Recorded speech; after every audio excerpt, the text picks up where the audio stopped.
There we go. So this morning we're going to be deep diving into Facebook. We are joined by Carolyn Ferrando, who is the marketing expert within the Chamber of Commerce. She looks after everything marketing. If you're looking for some tips, check out Hawthorne Social. And of course, today she's going to be interviewing the fabulous and very lovely and looking very warm, I might say, Chantel. Before we get started, there is a Q&A session. There's a Q&A button down the bottom. If you do have a question, please click there and I'll moderate that and be looking at the chats, and I'm sure the girls will as well. But I don't want to take up any time this morning because I am really keen to hear where this is going to go, because I'm really curious. We had, for those that missed it, we had a social media extravaganza, I might say, probably 4 weeks ago, with LinkedIn and Instagram, Snapchat and Facebook, and it was just too much to get into. So today we are deep diving into Facebook, and I'm going to pass over to the girls. Over to you, Carolyn. Thanks, Stu. Appreciate that. Welcome, everyone, and welcome, Chantel. Thank you for coming back. I know last time when we were talking about social media, we had so many questions coming through and we just didn't have time to answer them all. So we thought we'd just take this opportunity to go a little bit deeper into those questions that people had. So Chantel, do you want to just start by just giving us like a really quick rundown about you and why you're so passionate about Facebook? Cool. My really super fast story is the fact that I actually don't like technology, and I'm not an actual marketer by trade. I'm a personal trainer who's hyperactive, who likes to run around with my kids and my dogs and not be in front of the computer. But I had to teach myself Facebook in order to grow my business. And I had no marketing budget, so I couldn't get someone else to do it for me. So I taught myself in the quickest possible way and grew my business, and now have been helping. I think I've helped over 500 business owners use free Facebook marketing now to grow their businesses. That's fantastic. And that's what we hear about today, because I'm pretty sure the majority of people watching today are small business owners. A lot of them are doing the marketing themselves. Not everyone has a huge budget to employ a marketing team. And so, especially as a chamber, we're here to really try and equip our members in the business community with these vital skills. So let's just jump straight into these questions that we had. Now, I think the most popular one we had was, what time of day should we be posting for our business? What's the most popular, or what's the correct procedure to follow there? There's really two aspects to this. One is we have to know who our ideal client is. So for example, and I always refer this to dating, if you were dating someone and they were a morning person or a night person, that there is when you would have that date with them. And it's exactly the same with social media. So we've got to understand who our ideal customers are and what time of day they're actually going to be on Facebook. Because when you post, it goes into Facebook and goes onto your news feed. But if you actually are the right person, but you're only checking it, say 4 or 5 hours later, you may not scroll 4 or 5 pages down. Yeah. So you may in fact actually miss it. So that's the first thing to take into consideration. The second thing is to review your insights. So many business owners don't actually go into their Facebook page settings and have a look at their insights and have a look at who the people are that they're talking to, who is actually engaging, what gender they are, what demographic they are, and what time of day is really good. But my biggest tip for you is that when you're first starting out, just go and post at random times and, well, consider your ideal client, but then post randomly at different times, morning, afternoon, lunchtime, and then go back and review those insights and see what got the most engagement, what seemed to work with your ideal client the most. Yeah, that's great advice. And I don't know where you stand on this, but I've found too that before we post, we tend to spend like about maybe 5 to 10 minutes actually being active on our page, like interacting with different posts. And then I'm finding that when we post after we've been interacting, the engagement numbers go up a little bit. I'm just wondering, have you found that, or is that maybe just a fluke on my part? Look, it is a good use of your time. So I would say from a time efficiency perspective, because we don't ever fully understand how that algorithm works. Yeah. But yes, 100%. If you are on at the time, and especially if you are posting, it's good to be around to actually then engage with people who are then posting back. Because again, I relate it to dating in that if it's a conversation with someone and you're asking them how they are, or you're asking them for feedback, and they respond and you take a week to get back to them, that's Yeah. classed as rude, and they may even miss that notification. So yes, yeah. I guess that's the thing too, is like, I know, like I probably get about 100 notifications over a day, and then making the time to go back through and checking all those notifications can be time consuming, but it's definitely worth doing, isn't it? Just to make that a priority and go through each one. yeah, 100%. So most leads are lost because people aren't actually looking at their notifications. So they might get the content aspect right, where they're going in, they're engaging, they're creating the content, but what they're not doing is my next favorite F word, which is follow up. And they're not doing the follow-up. So they're not going in and actually looking at who is engaging. They're not, reviewing the insights. They're not responding, and they're not getting people off Facebook, meaning they're not saying to them, let's book a call, or would you like to find out more, or would you want to chat about that? Because that's the necessary step in order to change an online relationship into a physical prospect or client. Yeah, and that's so important. Now, I had a couple of interesting scenarios people put to me, and they said to me, well, I've got a group. Do I really need a Facebook business page as well? Now, my personal opinion is yes, but I'm really interested to see what your thoughts are on that and how people in that position should be heading. Yeah, look, I think we have to tick Facebook's boxes, and Facebook's boxes are, number one, you have one email address, which is attached to your one personal profile. Yep. Number two is then you create a business page. Now, your business page is public, so it can be found, and it's heavily dependent on what you put into that page, which stimulates the algorithm.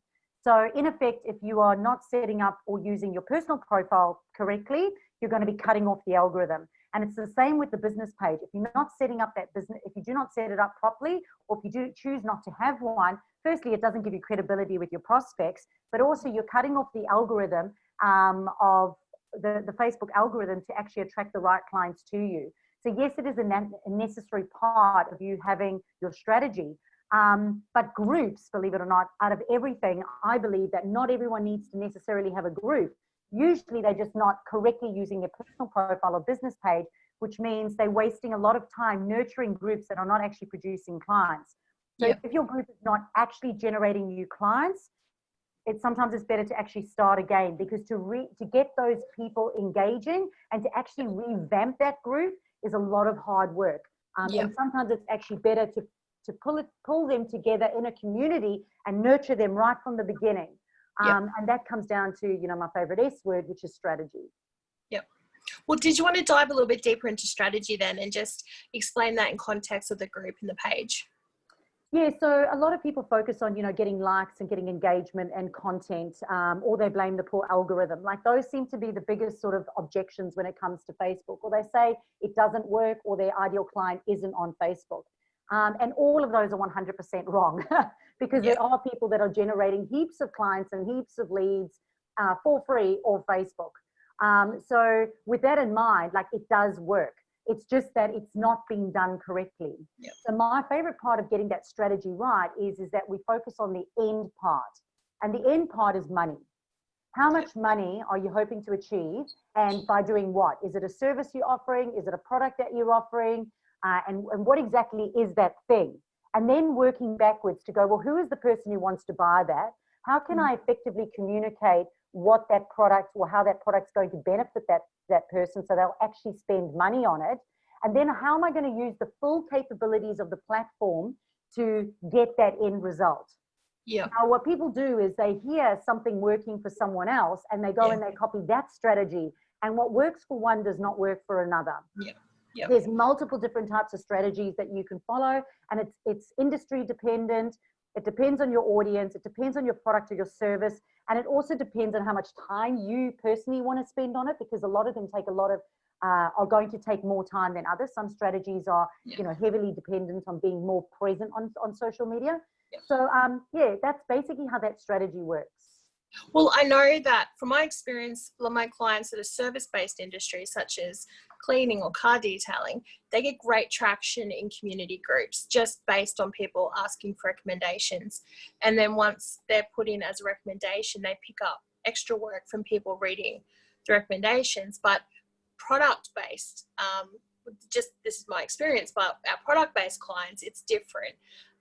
It's more of a sales thing, and so that's not as accepted in those community groups. So it requires like a whole different strategy for that. So I absolutely agree. I think looking at the type of business you're running, what services or products you're offering, and then tailoring it for that. But then that brings me into my next question is, should we be using paid Facebook advertising where applicable if we're not getting the organic traction? I'm going to say a big fat no. And the reason I'm going to say that is that if it's not generating clients for you when you're not paying, what makes you think that putting money behind it is going to generate new clients? And what we find is that it just doesn't. Well, it won't, not immediately at least. So here's the thing. At the end of the day, the fundamentals are the same, okay? And I've got them here so I don't lose all 8 of them. So number 1 is you've got to know how public or private you want to be on social media. Number 2 is you've got to know who your ideal client is, and you've got to know them intimately. 3 is you've got to make sure that your branding's on point. So when we're getting businesses ready for Facebook ads, these are the fundamentals that we're going through. So consistent branding, and that is in your key messaging as well as in your colors and fonts. Then making sure that you have an income producing strategy, meaning what is the customer journey? What is the hook? What is the bait? What is the opt-in? How are we going to nurture those people? And then how are we going to get them to make a sale at the end? And how are we going to capture that sale? And the biggest thing is, what are we going to do if they're not ready to buy now, but they're still sniffing around and just want a little bit more credibility before they push purchase? The next one is making sure that you're reviewing and you're obviously responding it. So there's got to be someone on there who can actually manage all of that. Being able to recognize those leads and then also to get them off social media. And those are basically the 8 fundamentals. Now, organically, if you're not applying those and you don't have all of that set up, it doesn't matter how much money you put behind it, it's not going to work. Now, if you have a dead Facebook page and you go, right, I'm going to put advertising on it, you in essence are going to be paying for that to happen. And basically you have a dead cold audience. And think about as a dead cold date, like same thing. How many dates would it take you? If the person was really not for you and they just sat there at the table and just looked at you, how many touch points would they have to have before they actually then bite into, going out with you and becoming your partner? And that's how we have to consider it. So if you can get those organic fundamentals in place first, by all means, you're ready for ads. You have everything in place to be able to capture those leads and to be able to continue to nurture those people. But not only that, you've already got warm prospects. And those are free. You've created those for free. But if you don't have any of that, you're going to literally be paying for that. And you're looking at 6 weeks to 12 weeks of paying every single week, Facebook ads and a manager to be able to get that right, to be able to get those warm clients. And I've just noticed that David has asked, how does he get his posts in front of his target audience? So when you're posting on your page, basically you're going to be providing relevant content and consistently. So relevant not to you and not to your product, but relevant to your ideal client who wants your product. So there's a couple of things that you would want to include in your marketing. So firstly, you want to tell your story on your Facebook page. You'd want to talk about your why that product is so amazing and or service is amazing and why you have a passion for it. Why you've actually created that service. So we're not interested in the service you have, but actually why you think that service will work for them. You have to show credibility. You need to show social proof, meaning testimonials and reviews, because people want to see some results from other people. And you have to show your interest in the community of your ideal client. Now, you're probably thinking, well, what does she mean by all of this, like in my content? Well, the thing is that is telling the algorithm who you are and what you're about. And when your ideal customer is on Facebook and they're looking for who you are and what you're about, it will match you and it'll start to bring you together in each other's feeds. So there's 2 aspects. The one is making sure your Facebook page is set up correctly and you're providing the right content on your page. But the second part of that is taking your Facebook page with all that amazing content that we just spoke about and now finding your ideal clients and putting that in front of them. And you've got to do it with the right etiquette and without spamming. Yes. So now David has, David's just asked, so if Facebook's going to take his profile and put it in front of his target audience, is that what you're saying? Yep. So how you use your Facebook and how you fill it out is so important. All those little hyperlinks that start coming up, Facebook hasn't done it to make your life easier. They've done it to make their life easier. They are the biggest stalkers ever. The only way their algorithm can actually choose what goes on your news feed is by what you input and what your ideal client puts in. Now, there's a $1 million company here on the Gold Coast. I won't name who it is. And the owner of the company thought it was funny when he set up his Facebook profile. He said he was an Uber driver. He puts all these like funny cars and jokes and whatever on his page. And he says, oh, I don't understand it. And I went, well, firstly, there's no credibility. You're telling Facebook all the wrong things. So of course, all the wrong people are going to come onto your profile. You have to clean it up. You've got to have a credible, genuine Facebook profile. So are you talking about the personal page or are you talking about the business page? Both. Okay. Facebook is stalking everything that you're doing, from your personal profile to your business page to all the groups to everything that you engage in. So for example, like if I was looking for a fridge last December and you're sitting and you're looking for fridges, the next minute all fridges come up on your timeline because of the algorithm. It's because of the stuff you're showing interest in. If you show interest in cats and funny cat pictures and cat jokes, well, guess what? Your timeline, all cats are going to come up. But if I'm engaging on social media posts and business owners and Facebook, guess what? That's all going to pop up on my timeline. Yeah. So David said he's happy for Facebook to stalk him. That's good.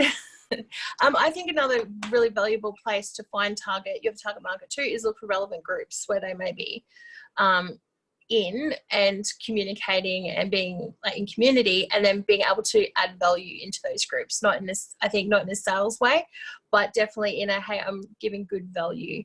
I'm not asking for anything in return. And I feel like that builds relationship and trust as well. So that 100%. Might be another option for David. Yeah. The other thing that a lot of people struggle with on Facebook is being able to effectively communicate what they do. So when me and you are having a conversation, I can kind of get a feeling of how you're feeling, you get a feeling of how I'm feeling. However, when we're typing, it doesn't get conveyed. So how it gets read on the other side, and this is why, again, with online dating, why it can get you into trouble, is because you're not getting that, you're not getting what we get when you're doing it face to face. So it's very important that we can effectively communicate what it is that we do to a stranger. Yeah. And that takes a bit of work. So I call those key messages. And we want to make sure that those key messages are consistent when you're going out into the group.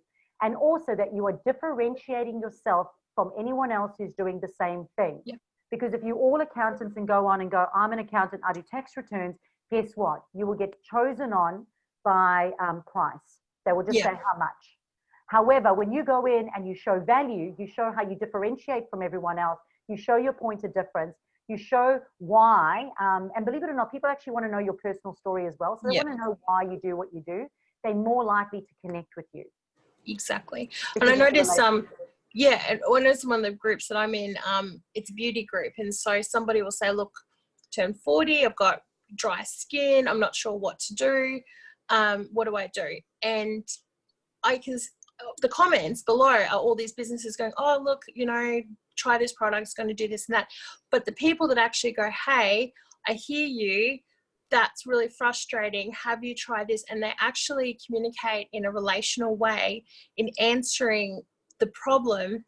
They're the ones that create the connection with the OP, original poster, and then they develop that relationship, and they're more likely to get the sale because they've taken time not to sell to them, but to understand them and hear them, and then give them the answer to what they're looking for. But a lot of people also go a little bit wrong here, because there is a point in the relationship where you actually do have to make it easy for them to take the next step. Yeah, absolutely. Okay? And again, I learned this online dating. If you're messaging someone backwards and forwards, they eventually get cold, because it's backwards and forwards, and people don't actually want to be texting backwards and forwards. So as soon as we can get them off social media, as soon as we can get them off social media, we can get them into a call, or we can get them into a private messenger, they move from being a cold prospect to now a warm prospect. Yeah, and obviously that communication happens obviously outside the comment thread. But getting that personal connection, I'm going to be more likely to want to converse with someone that I feel has genuine interest in what I'm doing, rather than just trying to sell me something. Yeah.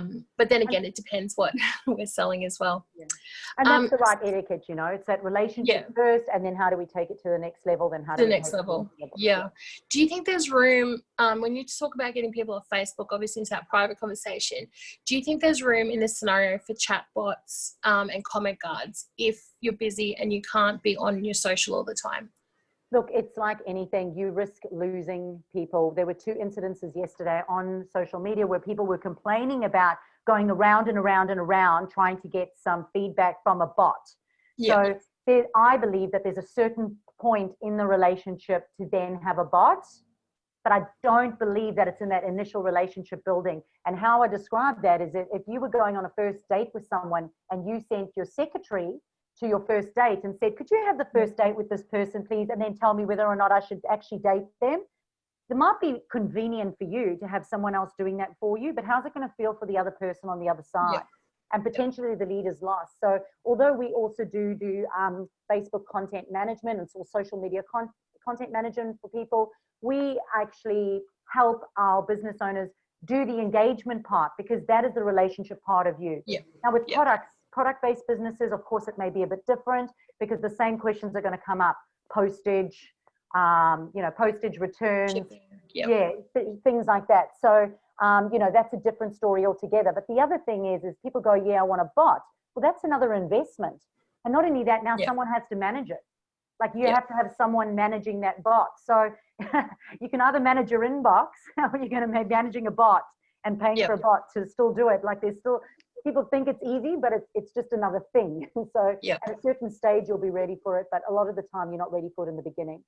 Agreed. So what's the time period so that we should be getting back to people? So I'll give you a scenario. So I'm a plumber. I'm out on the tools pretty much all day. I don't have a lot of time in between jobs, but I'm running my own social. How often, in order to get the sale, should I be checking my messages? And then what's that process look like? Well, Facebook actually has its own auto response system. So you can set up the auto response system. And what I say to people is set it up and just tell people. People just want to know. They don't actually care, like if you're going to get back to them here, then, or anything. But if you say nothing, they're not going to know. Also, Facebook judges you according to your response rate. So the quicker you respond, the more likely they to see you as a credible business, which means they'll bring you up higher in the search engine. But I'll give you an example. We had a mechanic who had a 118-day response rate. Now, if you were broken down on the side of the road and you went on and you saw he had a 118-day response rate, would you phone him and ask him to fix your car? No, you wouldn't. You'd go somewhere else. So firstly, how we fixed that is him and his wife spent one night with wine and beer and messaged each other to get his response rate back up again. And all we did was go in and change the auto response to say, hey, my head's down an engine at the moment. However, if you phone this number right now, my receptionist will take your call immediately. And that is a brilliant example. And he just never checks Facebook. So just say it. I only check it at 6 a.m. in the morning. I check it at 6 p.m. in the morning. And then just give them another way to contact you. It can't even be a landing page. Another example I've got is a lady who makes cakes. She's busy making cakes all day, and there's people coming going, can I have a chocolate cake? Can I have it egg-free? Can gluten-free? Can I have it pink, red, white? Pick up this day, that day. And she was backwards and forwards the whole time. And I said, just get a landing page, stick it in there, and it's an inquiry form, and ask all those questions and just get them to tick off what it is, and then say to them, I will get back to you at 6 p.m. or 7 p.m. when I'm not making cakes. That's a brilliant idea.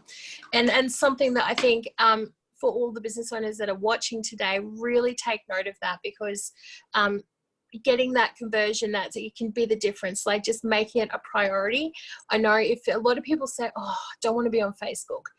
And I think, maybe 5 years ago, Facebook may have been optional, but I think now it's no longer an option. It's a case of how well do we do it for business owners. So, and if you're struggling to understand it or wrap your head around it, just reach out. There are so many. I know, Chantel, you'd be fine if somebody inboxed you and asked you a question, I'm sure. And reach out. There are so many resources out there that for people that need to find out this information. So, Chantel, is there anything else that you really feel like that we shouldn't be knowing about that we haven't covered this morning? Just that I 100% agree with you. Facebook's not going anywhere. In fact, he's insane, Mark Zuckerberg. He is just like, as soon as stuff happens, he's just onto it. So, you know, there's messenger rooms. He's now doing online dating with COVID. They've got messenger kids going on at the moment. Like, he's setting up Facebook shop at the moment as well. So, you know, a couple of years back, you could have gone, maybe that's not going to be around. But Facebook, and he's buying. He's just bought Giphy. He's bought Instagram. You know, he's copied Snapchat into Facebook stories, so that he's not going anywhere. So if you were going to invest in yourself to do a platform better, Facebook would be the platform to do that, which is really cool. And then the other point that you made over there, which is about being able to capture those leads at the end, you know, whether or not it's a landing page or it's following up, you cannot believe how many leads are lost because we've taken the time to nurture people and engage with them and to have a conversation, but you have not taken them then to the next step, or if you have taken them to the next step, you have not now followed them up. And again, it is like dating. The person goes cold really quickly. So you have got to, when they're in their hot, sweet spot, that's when you've got to take the money. And you've got to have a process around that as well, you know. You've got to have a follow-up process in place to be able to do that. Do you utilize MailChimp or any form of email marketing as part of that strategy? Yeah, sure. So look, I've got a sort of a more technical one at the moment now. It's called Active Campaign. I like it because it's got a CRM in it, meaning that when I have appointments with clients, I can actually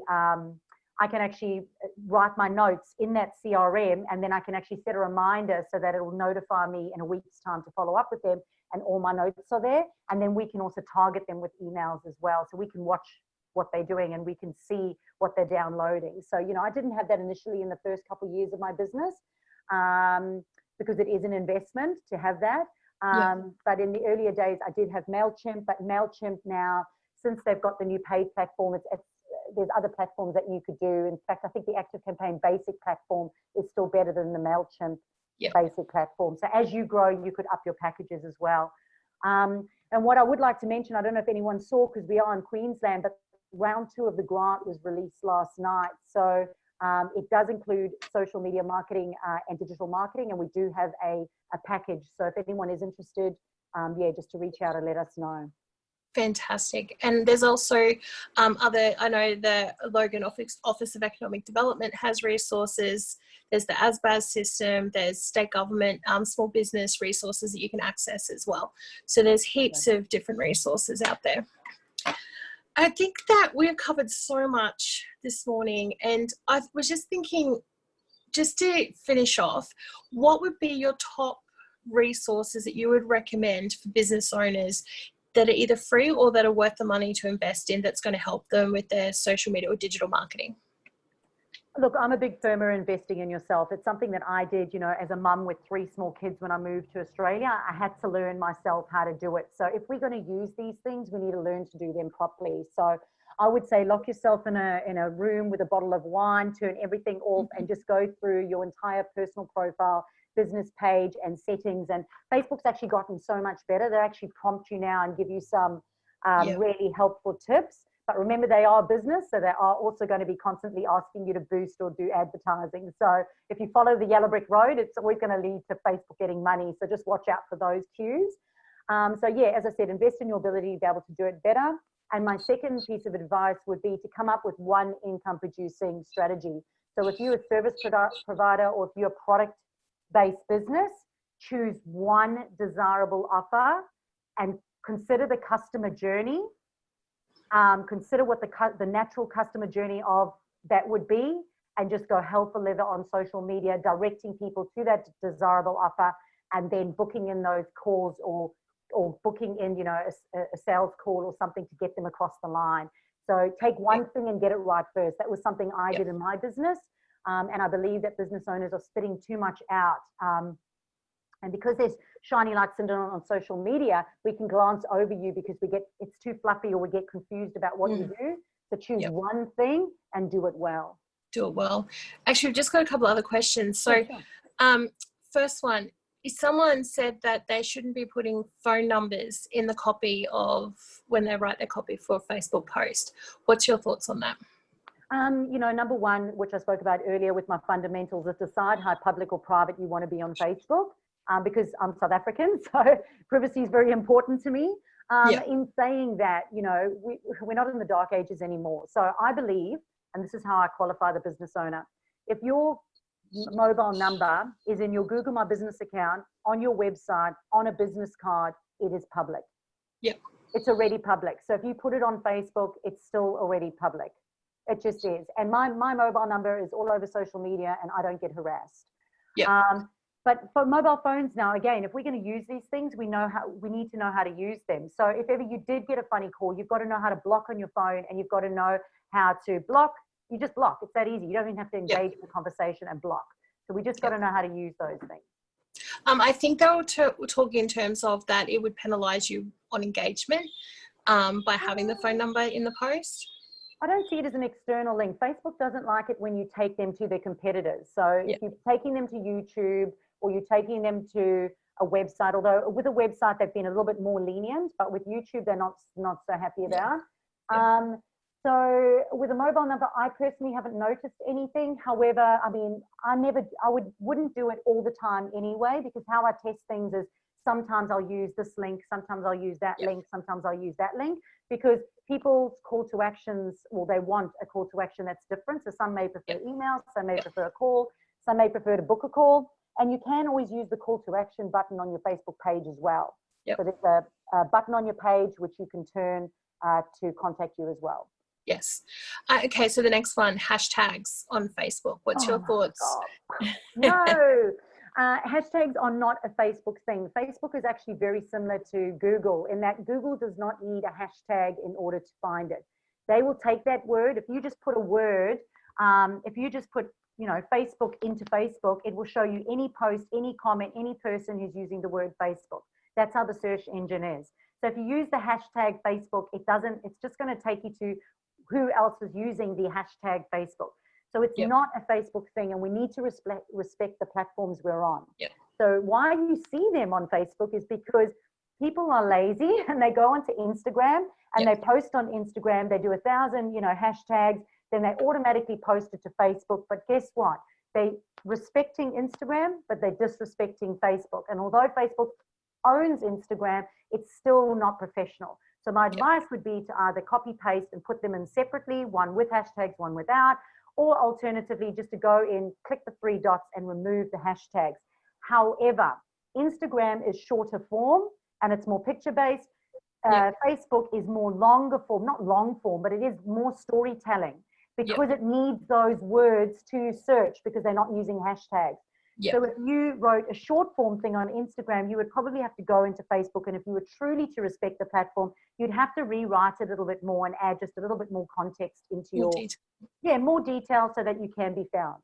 Absolutely. And I think even on Instagram itself, having anything, I think over 5 to 7 hashtags, it doesn't increase your searchability. It doesn't increase your engagement. And it can come across as a little bit annoying too when you're scrolling through and you've got all those hashtags. So, and talking about resources, I don't know, often people ask me, oh, what's the best hashtag that I should use for Instagram?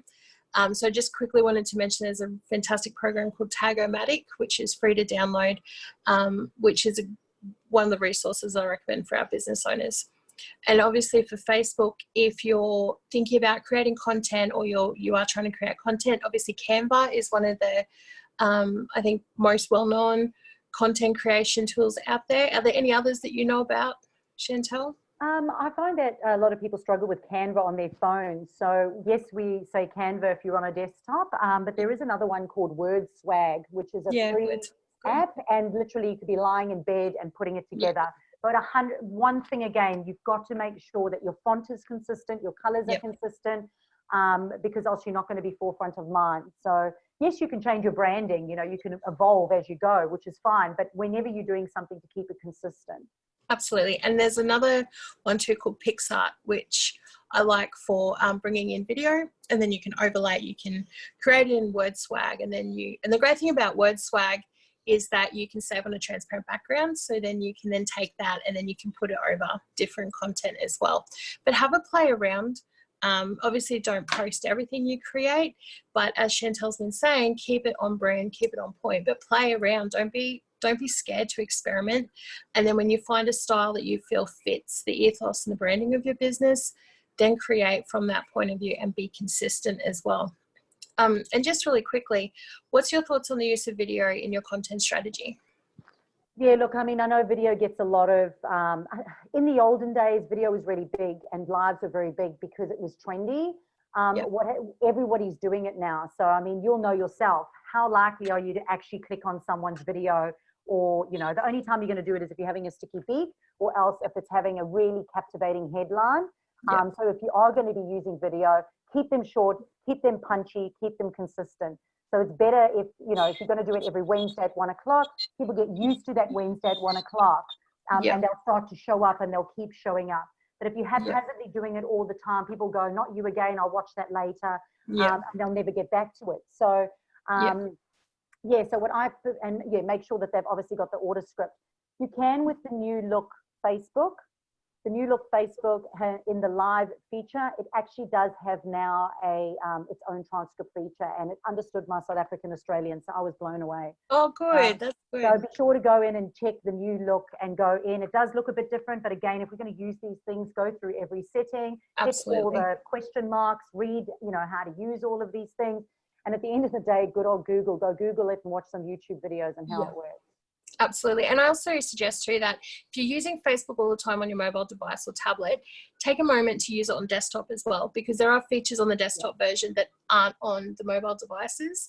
And with the rollout of the new format, some accounts have, like, for example, one of my clients now has Creator Studio, which is obviously accessed through where you find the publishing tools, but other client accounts don't. So it's still through the settings in the top of the page and you go to publishing tools.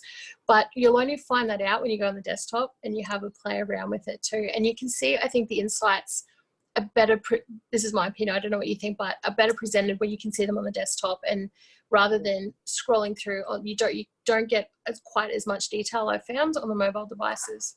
Yeah, 100%. So we've got a strategy in that at least once a week that you're on your desktop, and that is when you're doing your insights and you're making any structural changes to your Facebook. Yep. Because yes, you can better do it on a desktop. Yep. And the new layout is being rolled out too. So if you're not a fan, try and just practice, because there was going to come a point where we won't be able to go back to the old layout. Yeah. You can switch between the two. So there's a little switch button at the top right, so you can switch backwards and forwards as well. Yep. But if you do have it, yes, 100%, we have to get to know these platforms.